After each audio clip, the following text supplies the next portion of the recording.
నమస్తే, welcome to our channel. నకిలీ మద్యం వ్యవహారం ప్రస్తుతం ఆంధ్రప్రదేశ్ రాజకీయ వర్గాల్లో పెద్ద చర్చనీయాంశంగా మారింది. ఈ నేపథ్యంలోనే వైసీపీ నేతలందరూ కూడా దీన్ని పెద్ద ఎత్తున విమర్శిస్తున్నారు.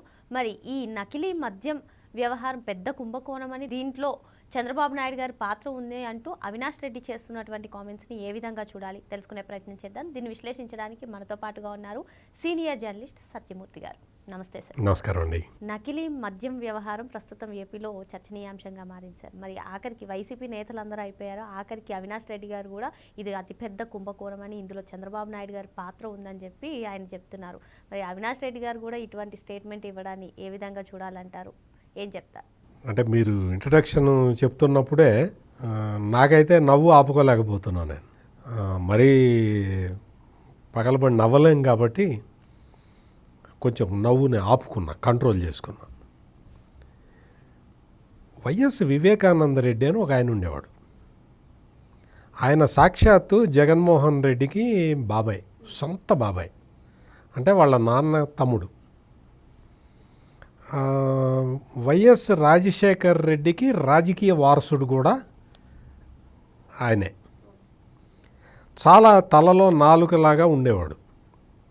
అక్కడ ప్రజలను కూడా బాగా పట్టించుకొని అంత. రాజశేఖర్ రెడ్డి రాష్ట్రం మొత్తం తిరుగుతూ ఉంటే పులివెందులకు సంబంధించిన విషయాలన్నీ కూడా అతనే చూసేవాడు. అతన్ని కొంతమంది వేసేశారు. ఎవరు వేసారు అనేది ప్రపంచం మొత్తం తెలుసు. పులివెందుల్లో అయితే 3వ తరగతి పిల్లగాడిని పిలిచి,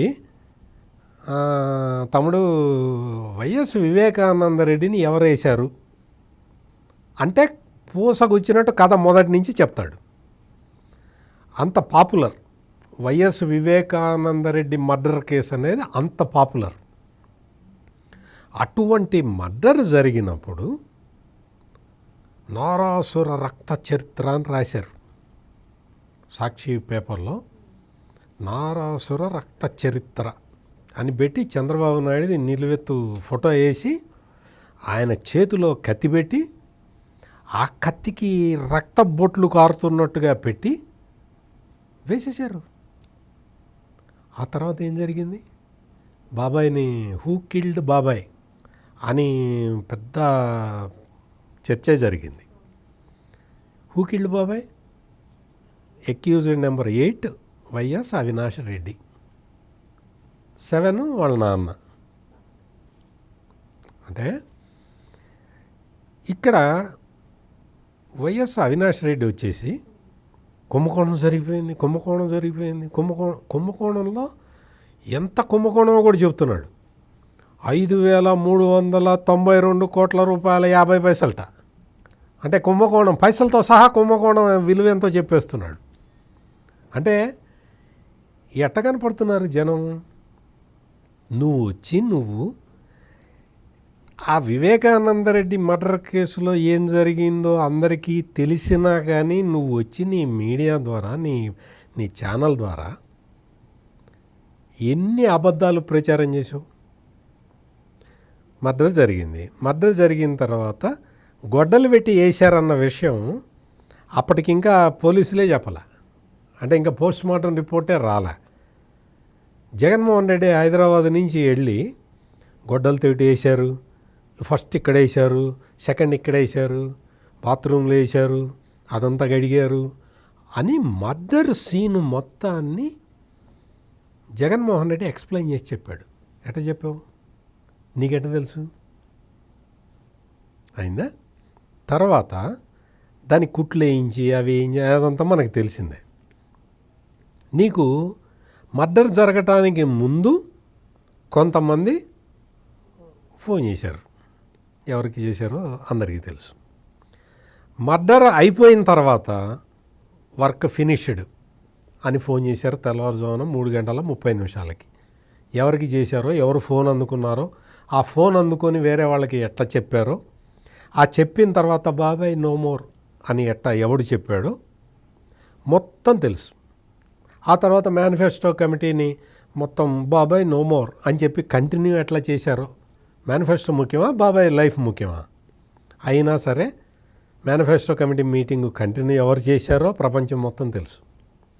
ఆ తర్వాత అంటే 6 గంటలకి 6:30కో 7కో సాక్షి టీవీలో గుండెపోటుతో వివేకానందరెడ్డి మరణించటం చాలా బాధాకరం అని ఎవడు వచ్చి వలవలవల ఏడ్చాడో అందరికీ తెలుసు. గుండెపోటుతో మరణించాడా? నీకు తెల్లవారుజామున తెలుసుగా బాబాయ్ నోమోరని, ఎవడో వేసేసాడని తెలుసుగా, వేయించటానికి ముందు తెలుసు, తర్వాత తెలుసు. నువ్వు మరి నీ ఛానల్లో వలవలవల ఏడుస్తూ బాబాయ్ గుండెపోటుతో మృతి చెందాడని ఎందుకు చెప్పావు? ఆ తర్వాత గంటకే గుండెపోటు కాదు గొడ్డలి వేటు అనేట చెప్పావు. ఆ నెక్స్ట్ డే నారాసుర రక్త చరిత్ర అని ఎట్లా రాశావు? అంటే వైఎస్ అవినాష్ రెడ్డి అన్న పేరు వినపడంగానే మనకి గుర్తొచ్చే కథలు ఇవి. మరి ఇన్ని కథలు చెప్పి మొత్తం ఆ తర్వాత ఏం చేశారు? ఈ గూగుల్ టేక్అవుట్లో సిబిఐ వాళ్ళు మొత్తం అవినాష్ రెడ్డి ఇంట్లో మీటింగ్ ఎప్పుడు జరిగింది, తర్వాత ఎప్పుడు జరిగింది, మర్డర్ ముందర ఎవరు కలిశారు, మర్డర్ తర్వాత ఎవరు కలిసి, అన్నీ గూగుల్ టేక్అవుట్లో వచ్చిన తర్వాత ఏం చెప్పావు? తుచ్చి మేం కాదు, వైఎస్ వివేకానందరెడ్డికి ఒక ముస్లిం మహిళతోటి అక్రమ సంబంధం ఉంది, వాళ్ళకు ఓ పిల్లాడు ఉన్నాడు, ఆ పిల్లాడు ఆస్తి కోసం పోటీ వస్తాడని చెప్పి కూతురు అల్లుడు కలిసి వేసేసారని చెప్పావా? ఎన్ని కథలు చెప్పావు, ఎన్ని బేతాళ కథలు సృష్టించి చెప్పారు, అన్నీ చెప్పావు కదా. ఈ రోజున వచ్చి నీకు ఆ మొలకల చెరువులో దొరికింది. ఎవరు పట్టుకున్నారు? అవినాష్ రెడ్డి నువ్వు పట్టుకున్నావా? ఎవరు పట్టుకున్నది? ఎక్సైజ్ పోలీసులు, ఆంధ్రప్రదేశ్ ఎక్సైజ్ పోలీసులు వాళ్ళు కదా పట్టుకుంది. వాళ్ళు పట్టుకున్న తర్వాత మొత్తం 14 మంది దోషులు అని తెలిస్తే అందులో ఇద్దరు తెలుగుదేశం వాళ్ళు, అంటే ఇమ్మీడియట్గా తెలుగుదేశం వాళ్ళని చంద్రబాబు నాయుడు ఇసిరవతలు పడేశాడు, పార్టీ నుంచి సస్పెండ్ చేశాడా లేదా? మిగిలిన 12 మంది వైసీపీ నాయకులు, వైసీపీకి సంబంధించిన వ్యక్తులు, వాళ్ళని జగన్మోహన్ రెడ్డి సస్పెండ్ చేశాడా? చేయలే, కాపాడాడు. వాళ్ళని ఇప్పటికీ కాపాడుతున్నాడు. వాళ్ళని కాపాడటానికి చంద్రబాబు నాయుడు మీద ఎలిగేషన్ చేస్తూ ఉన్నాడు. తెనాల్లో కొడాలి శ్రీనివాసరావు అని ఒకడు దొరికాడు. ఎవరు? YCP leader. దొరికాడా లేదా? ఈ మద్యం స్కాండల్కి సంబంధించి మిగిలిన వాళ్ళందరూ కూడా వైసీపీ నాయకులా కాదా?